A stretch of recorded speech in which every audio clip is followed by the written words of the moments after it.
देखिए क्लास 9 के चैप्टर 10 का थ्योरम 10.7 हमसे कहता है कि अगर किसी सर्कल में कोई दो कोर्स सर्किल के सेंटर से इक्वल डिस्टेंस पर होती हैं तो वो दोनों की दोनों कोर्स भी इक्वल लेंथ की होती हैं। यानी कि अगर सर्किल के सेंटर से इस कोड की डिस्टेंस और सर्किल के सेंटर से इस कोड की डिस्टेंस आपस में अगर इक्वल होती हैं तो ये वाली कोड और ये वाली कोड जो होंगी वो इक्वल लेंथ की होंगी। ये चीज़ हमें यहाँ पर प्रूफ करनी है। ठीक है, अब देखिए आगे कुछ भी करने से पहले हम थोड़ा सा इसके बारे में डिस्कस कर लेते हैं। देखिए अगर सर्किल के सेंटर से किसी कोड पर हम अगर डिस्टेंस देखते हैं तो वो डिस्टेंस जो होती है वो परपेंडिकुलरली होती है, यानी उस पर वो क्या होती है, परपेंडिकुलर होती है। और अगर सर्किल के सेंटर से किसी कोड पर परपेंडिकुलर डाला जाता है तो वो परपेंडिकुलर उस कोड को दो इक्वल पार्ट में डिवाइड कर देता है। कहने का मतलब है अगर हमने यहाँ पर इसको अगर हमने ले लिया है OM, तो जो OM है वो AB को दो इक्वल पार्ट में डिवाइड कर देगा, यानी कि ये यानी AM और MB जो होगा वो क्या होगा, आपस में इक्वल होगा। इसी तरीके से O से अगर हम इधर पर सीधी इसकी डिस्टेंस देखते हैं तो ये भी क्या होगी, इस पर परपेंडिकुलर होगी। अगर हम इसको N ले लेते हैं तो जो ये सर्किल के सेंटर से जो इस पर परपेंडिकुलर डाला गया है ये भी PQ को भी क्या कर देगा, दो इक्वल पार्ट में डिवाइड कर देगा, यानी कि PN जो होगा और QN जो होगा वो आपस में इक्वल होगा। ठीक है, तो अब हम यहाँ पर प्रूफ में आ जाते हैं। देखिए सबसे पहले हम यहाँ पर लिखेंगे जो चीज़ हमें गिवन है। हमें गिवन क्या है कि जो AB कोड है वो O से और जो PQ कोड है वो O से दोनों की दोनों इक्वल डिस्टेंस पर है, यानी कि हम लिखेंगे हमें गिवन है OM इक्वल टू ON। ठीक, उसके बाद जो चीज़ हमें प्रूफ करनी है हम वो लिखेंगे। हमें प्रूफ करना है कि जो AB लाइन है और जो ये PQ लाइन है, यानी जो AB कोड है और PQ कोड है ये आपस में इक्वल है, यानी कि AB इक्वल है किसके, PQ के। अब देखिए इसमें कंस्ट्रक्शन हम क्या करेंगे, हम ज्वाइन करेंगे O से A को और O से P को भी। तो यहाँ पर लिख दीजिए जॉइंट OA एंड OP।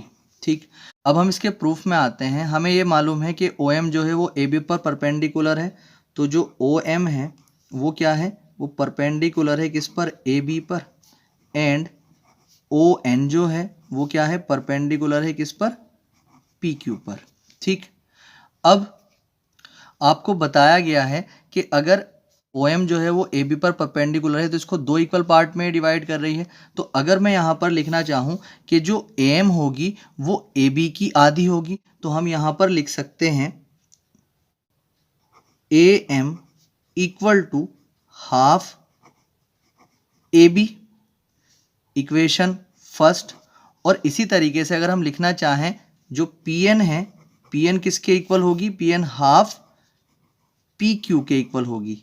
ठीक है, PN जो होगी वो हाफ PQ के इक्वल होगी। इसे इक्वेशन हम 2 लिख सकते हैं। और ये कहाँ से आया है, इसका रीज़न हम यहाँ पर लिख, तो रीज़न इसका हो जाएगा perpendicular drawn from centre to a code bisect the code, यानी कि अगर सर्किल के सेंटर से किसी कोड पर कोई परपेंडिकुलर डाला जाता है तो वो उस कोड को क्या कर देता है, दो इक्वल पार्ट में डिवाइड कर देता है। ठीक है, अब हम क्या करेंगे, यहाँ पर दोनों इक्वेशंस बनाने के बाद अब हम दो ट्राइंगल्स में काम करेंगे, ट्राइंगल AMO और ट्राइंगल PNO में। तो यहाँ पर आप लिखेंगे in triangle AMO and triangle PNO, in triangle AMO and triangle PNO। इन दोनों ट्राइंगल्स में अब हम काम करेंगे।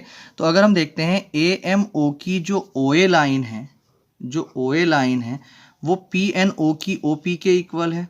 किसके इक्वल है, OP के इक्वल है। क्यों इक्वल है, क्योंकि ये रेडियाई हैं, है ना, सेम सर्किल की रेडियाई ऑफ अ सर्कल। ये एक ही सर्किल की जो है दोनों की दोनों क्या है, रेडियस है। अब इसी तरीके से अगर हम बात करते हैं AMO ट्राइंगल का, जो एंगल AMO है वो PNO के इक्वल हो जाएगा, दोनों के दोनों 90-90 हैं। तो यहाँ पर हम लिख सकते हैं एंगल AMO इक्वल हो जाएगा एंगल PNO के, ये क्या है, 90 डिग्री है। ठीक, इसी तरीके से अगर हम यहाँ पर इसको आगे देखते हैं तो हमें गिवन था AMO की जो OM लाइन थी, जो OM लाइन थी वो PNO की ON के इक्वल थी। ये चीज़ हमें गिवन थी यहाँ पर ऊपर। ठीक है, ये कहाँ से आया है, गिवन से आया। अब अगर हम देखते हैं तो ये दोनों के दोनों ट्राइंगल्स जो हो गए, ये वाला और ये वाला ट्राइंगल जो हो गया ये कॉन्ग्रुएंट हो गए। तो ट्राइंगल AMO जो हो जाएगा वो कॉन्ग्रुएंट हो जाएगा ट्राइंगल PNO के। कौन से रिलेशन से, ये हो जाएगा RH एस से, ठीक है। अब ये दोनों के दोनों ट्राइंगल्स जो हैं RHS रूल से कॉन्ग्रुएंट हुए हैं, क्योंकि इन दोनों ट्राइंगल्स में एक एंगल जो है राइट एंगल है और एक हाइपोटेनियस दोनों का इक्वल हुआ है और एक साइड इक्वल हुई है, ठीक है। अब जब दोनों के दोनों ट्राइंगल्स कॉन्ग्रुएंट हो जाते हैं तो उनके जो कोरस्पॉन्डिंग पार्ट होते हैं, अगर हम उनको इक्वल लिखना चाहें तो लिख सकते हैं। तो AMO की जो AM लाइन है उसे अगर हम लिखना चाहें PNO की PN लाइन के इक्वल तो लिख सकते हैं। अब जो AM थी, अगर हम इक्वेशन फर्स्ट और सेकंड से देखते हैं तो AM के बराबर क्या था, हाफ AB था, तो यहाँ पर हम हाफ AB लिख सकते हैं। और इक्वल टू PN के बराबर कितना था, हाफ PQ था, तो यहाँ पर हम हाफ PQ लिख सकते हैं। तो half AB is equal to half PQ हो गया है। अब हम हाफ से हाफ खत्म कर सकते हैं और अगर हम यहाँ पर देखेंगे तो AB इज इक्वल टू किसके इक्वल आ जाएगा, PQ के इक्वल आ जाएगा। और यही चीज़ हमें क्या करनी थी, प्रूव करनी थी। ये प्रूव हमारा हो चुका है।